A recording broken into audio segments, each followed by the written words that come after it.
be patient and it will come to you. And then when I realized that actually I know ICT very well, but it's still not clicking, there has to be something in there. So that's when you start breaking yourself down. And I realized that, bro, you're sat here like 13 hours a day on these charts. You're getting fat. You haven't gone to the gym. And you're really undisciplined in like where you are in life. Go back and fix that. And that's where it sort of that journey came from. And how I started to learn how to be disciplined, especially with having ADHD, was like, you have to form habits, right? And we were talking before, and this is like where it really helped me was getting back in touch with my faith and reconnecting with that, you see. So I needed something that was non-negotiable, like just a starting point. And for me, it was just a morning prayer. So I get up, I do my morning prayer, and I had to do that every day. And I started to build on that. It became 1, then 2 times a day, 3, 4, then mashallah up to 5 times a day. And I got to a stage where like from there, I started to like get a little bit more disciplined. I was like, right, let's start getting into the gym. Well, actually, I started trying to eat healthy first, and that didn't work. I can't eat healthy. Then I started like, let me go to the gym, just eat what I'm eating, right? Okay, but let me at least get my ass in the gym first, right? So I got into the gym. And then slowly my eating got better because I was in the gym, because I'm like, well, I'm in the gym, I'm working my ass off. I don't want to like go and now eat that cake. Do you know what I mean? So I realized that like habits, like they sort of blend together, and you have to have a starting point. And then as I started to become more disciplined in my life, I started to schedule my time better. And there was one thing that really changed a lot for me. And it wasn't actually anything that ICT had done in terms of technical analysis. He put this video out on YouTube where he was like, what he would tell himself if he was younger, if he could go back in time.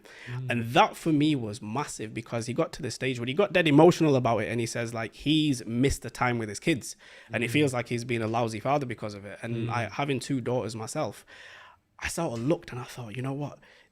It's like that, and they grow, and you're like, yo, I've missed it. And I'm sat here trying to chase money, and I'm trying to, you know, become successful, as we all end up doing, especially in the society that we're living in today. Everybody's comparing everything to each other. And I thought to myself, look, do you know what the truth is that I just want contentment.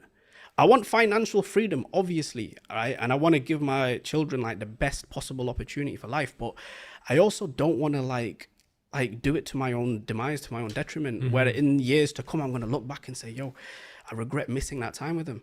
So I took it like, I started like reducing the amount of work I was doing in my trading. And you know what? Weirdly, it helped, right? I started to just stop over trading, just taking 1 or 2 trades a day.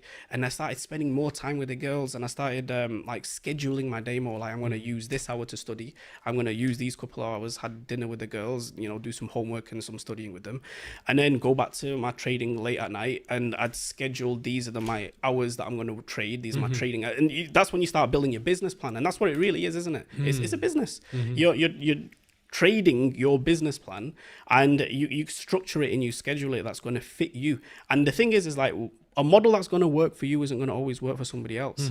And that was one of the things I needed to stop doing. I needed to find what worked for me. He's making money with that, but that's him. I need to stay in my own lane, focus on myself. So when I got rid of social media and I really started to knuckle down and find myself and build that discipline, is when I started to like really progress in my trading. I noticed that like the less I trade and the more selective I was in my time window, that suited me so much better. And I started seeing, okay, this is getting better. My equity curves growing up, getting better. I'm gone from a break-even trader. And a lot of people ask me how long it took me. It took me about 3 years, 3 to 3.5 years before I noticeably started to increase my income. Do you know what I mean? The capital I was trading with. So, and again, that was a long journey as well. The amount of like, for those 3 years, I'm like putting in here, $1,000 here, $2,000 here, $1,000 here, 500 here, $1,000 here.